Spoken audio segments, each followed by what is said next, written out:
ಹರಿ ಓಂ ಶ್ರೀ ಗುರುಭ್ಯೋ ನಮಃ. ಗುರುಬ್ರಹ್ಮ ಗುರುರ್ವಿಷ್ಣು ಗುರುರ್ದೇವೋ ಮಹೇಶ್ವರಃ. ಗುರು ಸಾಕ್ಷಾತ್ ಪರಬ್ರಹ್ಮ ತಸ್ಮೈ ಶ್ರೀ ಗುರುವೇ ನಮಃ. ಗುರುವೇ ಸರ್ವಲೋಕಾನಾಂ ಭಿಷಜೇ ಭವರೋಗಿಣಾಂ ನಿಧಯೇ ಸರ್ವವಿದ್ಯಾನಾಂ ಶ್ರೀ ದಕ್ಷಿಣಾಮೂರ್ತಯೇ ನಮಃ. ಶಂಕರಂ ಶಂಕರಾಚಾರ್ಯಂ ಕೇಶವಂ ಬಾದರಾಯಣಂ ಸೂತ್ರಭಾಷ್ಯಕೃತೌ ವಂದೇ ಭಗವಂತೌ ಪುನಃ ಪುನಃ. ಸದ್ಗುರು ದೇವತಾಭ್ಯೋ ನಮಃ. ಓಂ ಸಹನಾ ಭವತು ಸಹನೌ ಭುನಕ್ತು ಸಹ ವೀರ್ಯಂ ಕರವಾವಹೈ ತೇಜಸ್ವಿನಾವಧೀತಮಸ್ತು ಮಾ ವಿದ್ವಿಷಾವಹೈ. ಓಂ ಶಾಂತಿಃ ಶಾಂತಿಃ ಶಾಂತಿಃ. ಓಂ ನಮೋ ಭಗವತೆ ವಾಸುದೇವಾಯ.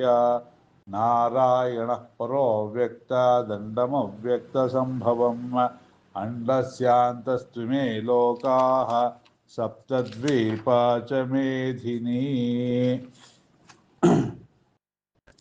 ಭಗವದ್ಗೀತೆಯ 2ನೆಯ ಅಧ್ಯಾಯವನ್ನು ನಾವು ಚಿಂತನೆ ಮಾಡ್ತಾ ಇದ್ದೀವಿ.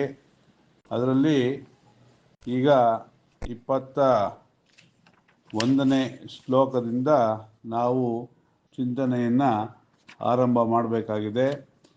ಯಾರು ಕ್ಲಾಸ್ಗೆ ಅಟೆಂಡ್ ಆಗೋಕ್ಕಾಗ್ತಿಲ್ಲ ಅವ್ರಿಗೆ ಇದು ಒಂದು ಅನುಕೂಲ ಆಗಲಿ ಅಂದ್ಬಿಟ್ಟು ವಾಯ್ಸ್ ರೆಕಾರ್ಡ್ ಮಾಡಿ ಹಾಕ್ತಾ ಇರೋದು.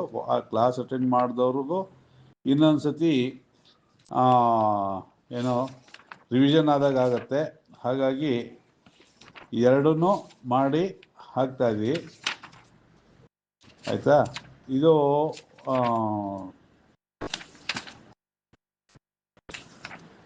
ಹೆಚ್ಚು ಜನಗಳಿಗೆ ತಲುಪಿಸ್ಬೇಕು ಅನ್ನೋದು ಉದ್ದೇಶ. ಓಕೆ, ಈಗ 22ನೇ ಶ್ಲೋಕದಿಂದ ಇವತ್ತು ಅರ್ಥ ಚಿಂತನೆಯನ್ನು ಮಾಡೋಣ.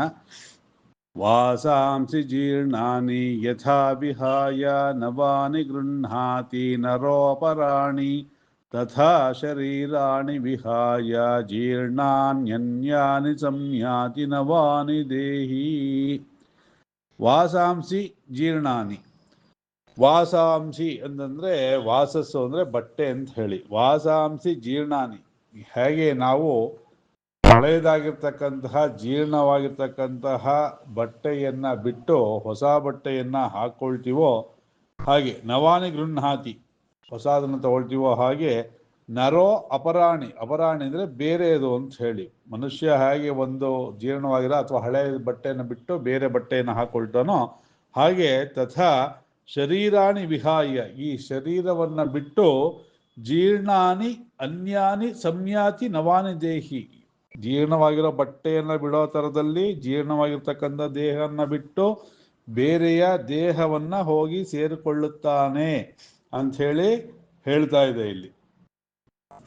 ಹಾಗಾದರೆ ಈ ಶರೀರ ಅಂತಕ್ಕಂಥದ್ದು ನಾವು ಎಷ್ಟೊಂದು ಮೋಹ ಇರುತ್ತಲ್ಲ, ಕಾಪಾಡ್ಕೊಂಡಿರ್ತೀವಲ್ಲ ಅಂತಂದರೆ ಹೌದು. ನಮಗೆ ಈ ಬಾಲ್ಯ ಯೌವನ ಕೌಮಾರ ವಾರ್ಧಕ್ಯ ಬಂದ ಮೇಲೆ ಏನಾಗುತ್ತೆ ಅಂದರೆ, ಬಾಲ್ಯದಲ್ಲಿ ಸುಖವಾಗಿದ್ದಷ್ಟು ಎನರ್ಜಿ ಇರೋಷ್ಟು ಯೌವನದಲ್ಲಿ ಬೇರೆ ಥರ ಇರುತ್ತೆ. ಯೌವನದಲ್ಲಿ ಇದ್ದದ್ದು ಉತ್ಸಾಹ ಶಕ್ತಿ ಮುಪ್ಪಿನಲ್ಲಿ ಇರೋದಿಲ್ಲ. ಹಾಗಾಗಿ ಈ ಮುಪ್ಪು ಬಂದ ಮೇಲೆ ಏನಾಗುತ್ತೆ ಅಂದರೆ ದೇಹದಲ್ಲಿ ಆರೋಗ್ಯಾದಿಗಳು ಕಡಿಮೆ ಆಗ್ತಾ ಹೋಗುತ್ತೆ ಅಲ್ವಾ, ದೇಹದಲ್ಲಿ ಶಕ್ತಿ ಕುಂದತ್ತೆ. ಅವಾಗ ಏನಾಗುತ್ತೆ, ಮೃತ್ಯು ಅನ್ನೋದು ಬಂದರೆ ಸಾಕು ಅನ್ನೋ ಥರದಲ್ಲಿ ಆಗ್ಬಿಡುತ್ತೆ ಮಾನಸಿಕವಾಗಿ. ಹಾಗಾಗಿ ಇದಕ್ಕೆ ಮೃತ್ಯು ದೇವತೆ ಅಂತ ಹೇಳ್ತಾರೆ. ಯಾಕೆ ಅಂತಂದರೆ ಆ ಮೃತ್ಯು ಅನ್ನಕ್ಕಂಥದ್ದೇ ಇಲ್ಲ ಅಂತಂದರೆ ಈ ಜೀವನವನ್ನು ಊಹೆ ಮಾಡ್ಕೊಳ್ಳೋದು ಕೂಡ ಭಾಳ ಕಷ್ಟ ಆಗ್ಬಿಟ್ಟಿತ್ತು. ಯಾಕೆಂದರೆ ಹೊಸದಾಗಿ ಬರ್ತಾ ಇರ್ತಾರೆ, ಹಳಬರು ಇಲ್ಲೇ ಇರ್ತಾರೆ ಅಂದ್ಬಿಟ್ರೆ ಅದನ್ನು ಊಹೆ ಕೂಡ ಮಾಡೋಕ್ಕಾಗೋದಿಲ್ಲ. ಈಗ ಸಾವು ಅನ್ನೋದಿದ್ರೂ ಕೂಡ ಎಷ್ಟೊಂದು ಜನಸಂಖ್ಯಾ ಸ್ಫೋಟ ಅಂತಕ್ಕಂಥದ್ದು ಎಲ್ಲ ಕಡೆ ಕೇಳಿಬರುತ್ತೆ. ಹಾಗಾಗಿ ನಮ್ಮ ನಮ್ಮ ಕರ್ಮಗಳಿಗೆ ಅನುಸಾರವಾಗಿ ನಮ್ಮ ನಮ್ಮ ಒಂದು ಜೀವನದ ಆಯುಷ್ಯ ಸುಖ ದುಃಖಾದಿಗಳು ಉಂಟಾಗತ್ತೆ. ಹಾಗಾಗಿ ಹಾಗಾಗಿ ನಾವು ಸತ್ಕರ್ಮಗಳನ್ನು ಮಾಡಬೇಕು ಅನ್ನೋ ಚಿಂತನೆಯಲ್ಲೇ ಸದಾ ಇರಬೇಕು. ನೈನಂ ಛಿಂದಂತಿ ಶಸ್ತ್ರಾಣಿ ನೈನಂ ದಹತಿ ಪಾವಕಃ ನ ಚೈನಂ ಕ್ಲೇದಯಂತ್ಯಾಪೋ ನ ಶೋಷಯತಿ ಮಾರುತಃ.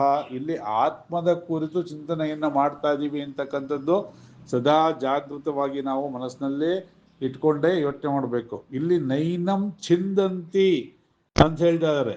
ನ ಏನಂ ಚಿಂದಂತಿ, ಯಾವ್ದನ್ನ, ಏನಂ ಅಂದ್ರೆ ಯಾವ್ದನ್ನ, ಆತ್ಮವನ್ನ ಶಸ್ತ್ರದಿಂದ ಕತ್ತರಿಸಕ್ಕೆ, ತುಂಡು ಮಾಡೋದಕ್ಕೆ, ಸಾಯಿಸೋದಕ್ಕೆ ಆಗೋದಿಲ್ಲ ಅಂತ ಹೇಳಿ ಆತ್ಮನ ಕುರಿತು ಹೇಳ್ತಾ ಇರೋದು. ದೇಹಕ್ಕೆ ಚುಚ್ಚಿದ್ರೆ ಅವನು ಸಾಯ್ತಾನೆ ಅನ್ನೋದು ಎಲ್ಲರಿಗೂ ಗೊತ್ತೇ ಇದೆ. ಹಾಗಾಗಿ ಆತ್ಮದ ಬಗ್ಗೆ ನಾವು ಚಿಂತನೆಯನ್ನು ಮಾಡ್ತಾ ಇದ್ದೀವಿ. ಆತ್ಮವನ್ನ ಶಸ್ತ್ರದಿಂದ ಕೊಲ್ಲೋದಕ್ಕೆ ಆಗೋದಿಲ್ಲ. ನ ಏನಂ ದಹತಿ ಪಾವಕಃ, ಇನ್ನ ಅಗ್ನಿ ಸುಟ್ಟು ಬಿಡ್ತಾನ ಈ ಆತ್ಮನ ಅಂದ್ರೆ ಸಾಧ್ಯ ಇಲ್ಲ. ಅಗ್ನಿ ಕೂಡ ಆತ್ಮವನ್ನ ಸುಡೋದಕ್ಕೆ ಸಾಧ್ಯ ಇಲ್ಲ. ನ ಚ ಏನಂ ಕ್ಲೇದಯಂತಿ ಆಪೋ, ಆಪೋ ಅಂದ್ರೆ ನೀರು, ಕ್ಲೇದಯಂತಿ ನ ಚ ಏನಂ, ಈ ಆತ್ಮವನ್ನ ನೀರು ಕೂಡ ತೊಯಿಸೋದಕ್ಕೆ ಅಥವಾ ನೆನೆಸೋದಕ್ಕೆ ಆಗೋದಿಲ್ಲ. ನ ಶೋಷಯತಿ ಮಾರುತಃ, ಗಾಳಿ ಏನಾದರೂ ಆತ್ಮನ ಒಣಗಿಸತ್ತ ಅಂದ್ರೆ ಇಲ್ಲ. ಬಟ್ಟೆನಾದ್ರೆ ನಾವು ನೀರಲ್ಲಿ ನೆನೆಸ್ಬೋದು, ಗಾಳಿಲಿ ಒಣಗಿಸ್ಬೋದು, ಕತ್ತರಿಸ್ಬೋದು ಬಟ್ಟೆ ಅಂತ ತಗೊಂಡಾಗ. ಯಾಕೆಂದ್ರೆ ಹಿಂದಿನ ಶ್ಲೋಕದಲ್ಲಿ ಬಟ್ಟೆ ಅಂತ ಉದಾಹರಣೆ ಕೊಟ್ಟಾಗ ನಾವು ಇಲ್ಲಿ ಉದಾಹರಣೆ ಬಟ್ಟೆ ಅಂತ ತಗೊಂಡಾಗ ಬಟ್ಟೆನ ಕತ್ತರಿಸ್ಬೋದು, ನೀರಲ್ಲಿ ನೆನೆಸ್ಬೋದು, ಗಾಳಿಲಿ ಒಣಗಿಸ್ಬೋದು, ಆಮೇಲೆ ಹಳೇದಾಗಿರ್ಬೇಕಾದ್ರೆ ಸುಟ್ಟು ಕೂಡ ಹಾಕ್ಬೋದು. ಅದೇ ಉದಾಹರಣೆ ಇಟ್ಕೊಂಡು ಮುಂದುವರೆದ ಹೇಳಿದಾಗ. ಆದರೆ ನಾವು ಒಂದು ತರಕಾರಿ ಅಥವಾ ಯಾವುದು ಹುಟ್ಟಿರುತ್ತೋ ಅದನ್ನೆಲ್ಲ ಕತ್ತರಿಸೋದು, ಬೇಯಿಸೋದು, ಮಾಡೋದು ಎಲ್ಲಾನು ಸಾಧ್ಯ ಇದೆ. ಆದರೆ ಆತ್ಮಕ್ಕೆ ಹುಟ್ಟು ಅನ್ನೋದೇ ಇಲ್ಲದೆ ಇರೋದ್ರಿಂದ ಅದನ್ನ ನಾವು ಏನನ್ನು ಮಾಡೋದಕ್ಕೆ ಆಗೋದಿಲ್ಲ ಅಂಥೇಳಿ ಹೇಳ್ತಾ ಇದ್ದಾನೆ ಶ್ರೀಕೃಷ್ಣ. ಅಚ್ಛೇದ್ಯೋ ಅಯಮದಾಹ್ಯೋ ಅಯಂ ಕ್ಲೇದೋ ಅಶೋಷ್ಯ ಏವ ಚ ನಿತ್ಯಃ ಸರ್ವಗತಸ್ಥಾಣುರ್ ಅಚಲೋಯಂ ಸನಾತನಃ. ಅಚ್ಛೇದ್ಯೋ, ಛೇದ ಅಂದ್ರೆ ಕತ್ತರಿಸೋದು, ಅಚ್ಛೇದ್ಯ ಅಂತಂದ್ರೆ ಕತ್ತರಿಸೋದಕ್ಕೆ ಆಗೋದಿಲ್ಲ. ಅಯಮದಾಹ್ಯೋ ಅಂದ್ರೆ ಇದನ್ನ ಸುಡೋದಕ್ಕೆ ಆಗೋದಿಲ್ಲ. ಅಯಂ ಕ್ಲೇದ್ಯೋ, ನೀರಿಂದ ನೆನೆಸೋದಕ್ಕೆ ಆಗೋದಿಲ್ಲ. ಅಶೋಷ್ಯ ಏವಚ, ಬಟ್ಟೆ ಅಂತರ ಇದನ್ನ ಒಣಗಿಸೋದಕ್ಕೆ ಕೂಡ ಆಗೋದಿಲ್ಲ. ಇದೇನಾಗಿದೆ, ನಿತ್ಯ ಸರ್ವಗತಃ. ನಿತ್ಯ ಅಂತಂದ್ರೆ ಮೂರು ಕಾಲ ಇದೆಯಲ್ಲ, ಭೂತಕಾಲ, ವರ್ತಮಾನ ಕಾಲ, ಭವಿಷ್ಯ ಕಾಲ. ಭೂತಕಾಲ ಅಂದ್ರೆ ಹಿಂದೇನೂ ಇತ್ತು, ಇದು ವರ್ತಮಾನದಲ್ಲೂ ಇದೆ, ಭವಿಷ್ಯದಲ್ಲೂ ಇದೆ. ಹಾಗಾಗಿ ಇದು ನಿತ್ಯವಾಗಿರ್ತಕ್ಕಂಥದ್ದು. ತ್ರಿಕಾಲ ಆಬಾಧಿತವಾಗಿರೋದು ಯಾವುದಿದೆಯೋ ಅದಕ್ಕೆ ಮಾತ್ರ ನಿತ್ಯ ಅಂತ ಹೇಳಿ ಶಾಸ್ತ್ರಕಾರರು ಹೇಳ್ತಾರೆ. ಶಾಸ್ತ್ರಕಾರರು ಅದನ್ನೇ ಒಪ್ಕೊಂಡಿದ್ದಾರೆ, ಅದನ್ನೇ ನಮಗೂ ಹೇಳ್ತಾ ಇದ್ದಾರೆ. ಇದು ನಿತ್ಯವಾಗಿದೆ, ಸರ್ವಗತಃ, ಎಲ್ಲ ಕಡೆಯಲ್ಲೂ ಇದು ವ್ಯಾಪಕವಾಗಿದೆ, ಎಲ್ಲ ಕಡೆಯೂ ಇದೆ. ಇದು ಇಲ್ಲದಂತಹ ಸ್ಥಳವೇ ಇಲ್ಲ. ಯಾಕೆ ಅಂತಂದ್ರೆ ನಾನು ನಿನ್ನೆ ಕ್ಲಾಸಲ್ಲೂ ಹೇಳಿದ್ದೀನಿ, ಆತ್ಮಕ್ಕೆ ಇನ್ನೊಂದು ಹೆಸರು ಚೈತನ್ಯ, ಚೇತನ ಅಥವಾ ಪ್ರಕಾಶ ಇತ್ಯಾದಿ ನಾಮಗಳಿಂದ ಕರೀತಾರೆ. ಹಾಗಾಗಿ ಎಲ್ಲ ಕಡೆಯಲ್ಲೂ ಈ ಪ್ರಕಾಶ ಚೈತನ್ಯ ಅನ್ನೋದು ಇದೆ. ನಮಗೆ ಗೊತ್ತಾಗದೇ ಇರ್ಬೋದು ಅಷ್ಟೇನೆ ಹೊರತು, ಯಾಕೆ ಅಂದರೆ ಮಾಯದಿಂದ ಮುಚ್ಚಿದಾಗ ನಮಗೆ ಗೊತ್ತಾಗಲ್ಲ. ಇಲ್ಲ ಅಂದರೆ ಇದು ಎಲ್ಲ ಕಡೆಯೂ ಇದೆ. ಸರ್ವಗತಃ ಸ್ಥಾಣು, ಇದು ಸ್ಥಾಣು ಅಂದರೆ ಅಚಲವಾಗಿ ನಿಂತಿದೆ. ಅಚಲ ಸ್ಥಾಣು ಅಚಲೋಯಂ, ಇವನು ಸ್ಥಾಣು ಥರ ನಿಂತುಬಿಟ್ಟಿದ್ದಾನೆ, ಸ್ಥಿರತೆ ಇದೆ. ಸ್ಥಾಣು ಅಂದರೆ ಏನೋ ಸ್ಥಿರವಾಗಿದೆ. ಅಚಲ, ಇವನು ಚಲನೆಯನ್ನು ಇಲ್ಲ ಇವನಿಗೆ. ಸನಾತನಃ, ಸನಾತನಃ ಅಂತಂದ್ರೆ ಬಹಳ ಹಳೆಯದು ಅಂತ, ಯಾವಾಗ ಅಂತ ಹೇಳಕ್ ಬರಲ್ಲ, ಅಷ್ಟು ಹಳೆಯದು ಅಂತ ಹೇಳಿ ಶಾಸ್ತ್ರಗಳು ಹೇಳ್ತಾ ಇದೆ. ಬೇರೆ ಮತಗಳಾದ್ರೆ 2000-3000 ವರ್ಷದ್ದು ಇದು ಆರಂಭ ಆಗಿ ಅಂತ ಹೇಳ್ತಾರೆ. ನಮ್ದು ಈ ಯುಗಗಳು ಎಷ್ಟೋ ಸಾವಿರ ಲಕ್ಷ ಕೋಟಿ ಲೆಕ್ಕದಲ್ಲಿ ಆಗೋಗಿದೆ, ಗೊತ್ತಿಲ್ಲ ಎಷ್ಟು ಅಂತ, ಎಲ್ಲೂ ರೆಕಾರ್ಡೇ ಇಲ್ಲ ಅದಕ್ಕೆ. ಯಾಕೆಂದ್ರೆ ಅಷ್ಟು ಹಳೆಯದಿದು ಅಂತ ಹೇಳಿ ಹೇಳ್ತಾ ಇದ್ದಾರೆ. ಅವ್ಯಕ್ತೋ ಅಯಂ ಅಚಿಂತ್ಯೋ ಅಯಂ ಅವಿಕಾರ್ಯೋ ಅಯಮುಚ್ಯತೆ ತಸ್ಮಾತ್ ಏವಂ ವಿದಿತ್ವೈನಂ ನಾನು ಶೋಚಿತು ಮರ್ಹಸಿ. ಇದು ಏನಾಗಿದೆ, ಆತ್ಮ ಅಂತಕ್ಕಂಥದ್ದು ಅವ್ಯಕ್ತವಾಗಿದೆ. ಇದು ವ್ಯಕ್ತ ಅಂತಂದ್ರೆ ಗೊತ್ತಾಗೋದು, ಅವ್ಯಕ್ತ ಅಂತಂದ್ರೆ ಗೊತ್ತಾಗದೇ ಇರೋದು, ಪ್ರಕಟವಾಗದೇ ಇರೋದು. ಅವ್ಯಕ್ತ ಅಂದ್ರೆ ಪ್ರಕಟವಾಗದೇ ಇರ್ತಕ್ಕಂಥದ್ದು, ಆಯ್ತಾ. ಮತ್ತು ಅಚಿಂತ್ಯ, ಇದು ಹೇಗಿದೆ ಅಂತ ಹೇಳೋದಕ್ಕೆ ಸಾಧ್ಯ ಇಲ್ಲ. ಅಂದರೆ ನಾವು ಯಾವ್ದಾದ್ರು ಒಬ್ಬ ವ್ಯಕ್ತಿ ಬಗ್ಗೆ ಅಥವಾ ಒಂದು ಏನಾದರೂ ಒಂದು ಬೆಟ್ಟ, ಗುಡ್ಡ, ಹಣ್ಣು ಅಥವಾ ನಾವು ನೋಡಿರ್ತಕ್ಕಂಥದ್ದು, ನೋಡಿಲ್ದೇ ಇರ್ತಕ್ಕಂಥದ್ದು ಈ ಥರ ಇದೆ, ಈ ಥರ ಇದೆ ಅಂತ ಹೇಳ್ಬೋದು. ಅದನ್ನ ನಾವು ಒಂದು ಕಲ್ಪನೆನಾದ್ರೂ ಮಾಡ್ಕೊಳ್ಬಹುದು. ಆದ್ರೆ ಆತ್ಮ ಅಂತಕ್ಕಂಥದ್ದು ಅನುಭವೈಕ ಗಮ್ಯಂ ಅಂತ ಹೇಳಿ ಶಾಸ್ತ್ರಕಾರರು ಹೇಳ್ತಾರೆ. ಇದನ್ನ ಕೇವಲ ಅನುಭವದಿಂದನೇ ತಿಳಿದುಕೊಳ್ಳಬೇಕು. ಹೇಗೆ ಉದಾಹರಣೆ ಅದಕ್ಕೆ ಅಂತಂದ್ರೆ, ಈಗ ಸಿಹಿಯನ್ನ ನಾವು ಅನುಭವಿಸಿದಾಗಲೇ ಇದು ಸಿಹಿ ಇದೆ ಅಂತ ಹೇಳಿ ಗೊತ್ತಾಗುತ್ತೆ. ಅಥವಾ ಯಾವುದೇ ರುಚಿ, ಕಹಿ, ಖಾರ, ಉಪ್ಪು, ಹುಳಿ ಏನೇ ಆದ್ರೂ ಅದನ್ನ ನಾವು ನಾಲ್ಗೆ ಮೇಲೆ ಹಾಕೊಂಡಾಗ ಅದರ ರುಚಿ ಮಾತ್ರ ಯಾರು ಅನುಭವಿಸ್ತಾನೋ ಅವನು ಮಾತ್ರ ಗೊತ್ತಾಗತ್ತೆ. ಬೇರೆಯವ್ರು ಎಷ್ಟೇ ಹೇಳಿದ್ರು ಹೇಗಿದೆ ಅಂತಂದ್ರೆ ಸಿಹಿ ಆಗಿದೆ ಅಂತ ಹೇಳ್ಬೋದು ನಾವು. ಸಿಹಿ ಅಂದ್ರೆ ಹೇಗಿದೆ ಅಂತ ಹೇಳಿದ್ರೆ ಹೇಳಕ್ಕಾಗಲ್ಲ. ಅದಕ್ಕೆ ಇನ್ನೊಂದು ಉದಾಹರಣೆ, ಸಕ್ಕರೆ ತರ ಸಿಹಿ ಆಗಿದೆ, ಜೇನುತುಪ್ಪ ತರ ಸಿಹಿ ಇದೆ, ಬೆಲ್ಲದ ತರ ಸಿಹಿ ಇದೆ ಅಂತ ಹೇಳ್ಬೋದು. ಆದ್ರೆ ಆಯ್ತಪ್ಪ ಬೆಲ್ಲ ಅಂತ ಹೇಳ್ತೀಯ, ಬೆಲ್ಲ ವಸ್ತು ಗೊತ್ತು, ರುಚಿ ಹೇಗಿದೆ ಅಂತಂದ್ರೆ ಅದನ್ನ ನಾವು ಎಕ್ಸ್ಪ್ಲೈನ್ ಮಾಡೋಕ್ಕೆ ಸಾಧ್ಯ ಆಗೋದಿಲ್ಲ.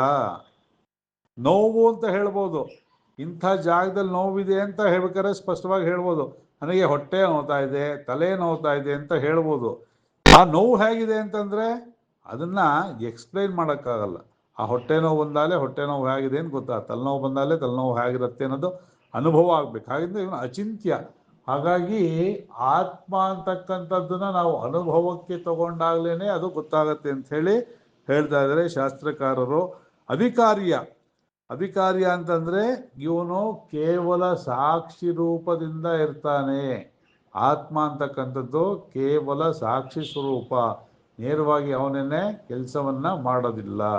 ಇದು ಏನು ಅಂತಂದ್ರೆ ಪಂಚಕರ್ಮೇಂದ್ರಿಯಗಳು, ಪಂಚ ಜ್ಞಾನೇಂದ್ರಿಯಗಳು ಇವೆರಡು ಸಂಯೋಗದಿಂದ ಮನಸ್ಸನ್ನು ಕೂಡಿ ಕೆಲಸ ಆಗತ್ತೆ. ಆತ್ಮ ಅಂತಕ್ಕಂಥದ್ದು ಕೇವಲ ಸಾಕ್ಷಿಭೂತನಾಗಿ ಯಾವಾಗಲೂ ಇರ್ತಾನೆ. ಆದ್ರಿಂದ ಇದು ಅವಿಕಾರ್ಯ ಅಂತ ಹೇಳಿ ಹೇಳಿಸ್ಕೊಳ್ತಾನೆ.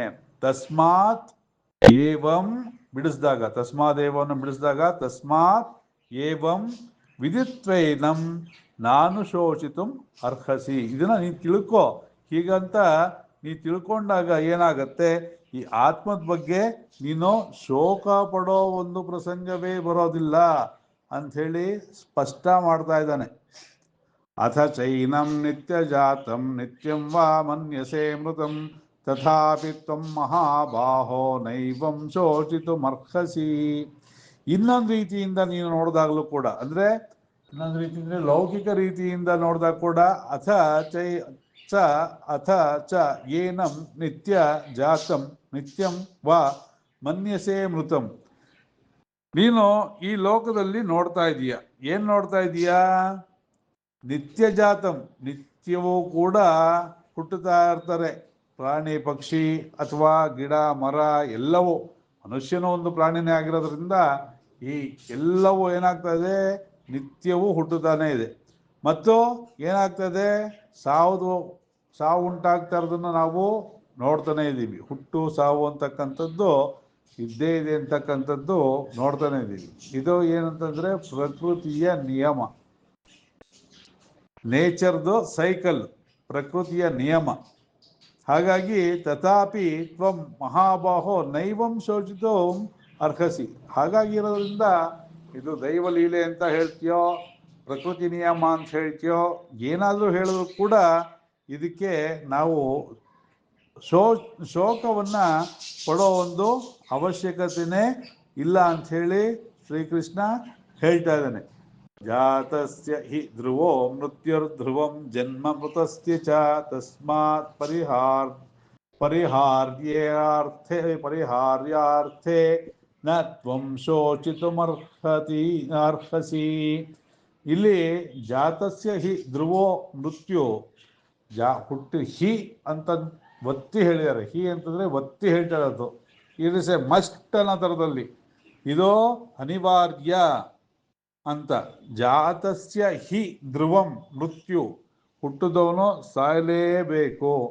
ಧ್ರುವಂ ಜನ್ಮ ಮೃತಸ್ಯ ಚ, ಯಾರು ಮತ್ತೆ ಸತ್ತವನೋ ಅವನಿಗೇನಾಗತ್ತೆ, ಜನ್ಮ ಅನ್ನೋದು ಕೂಡ ಖಂಡಿತವಾಗ್ಲೂ ಇದ್ದೇ ಇದೆ.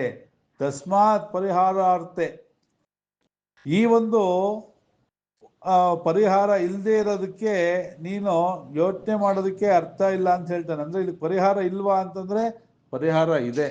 ಹೇಗೆ, ನಮಗೆ ಆತ್ಮಜ್ಞಾನ ಅಂತದ್ದು ಉಂಟಾದಾಗ ಆತ್ಮಜ್ಞಾನ ಉಂಟಾದವನಿಗೆ ಮೋಕ್ಷವೇ ಅಂತ ಹೇಳಿ ಶಾಸ್ತ್ರ ಹೇಳುತ್ತೆ. ಆತ್ಮಜ್ಞಾನ ಉಂಟಾಗೋವರೆಗೂ ಮೋಕ್ಷ ಅಂತಕ್ಕಂಥದ್ದು ಇಲ್ಲ.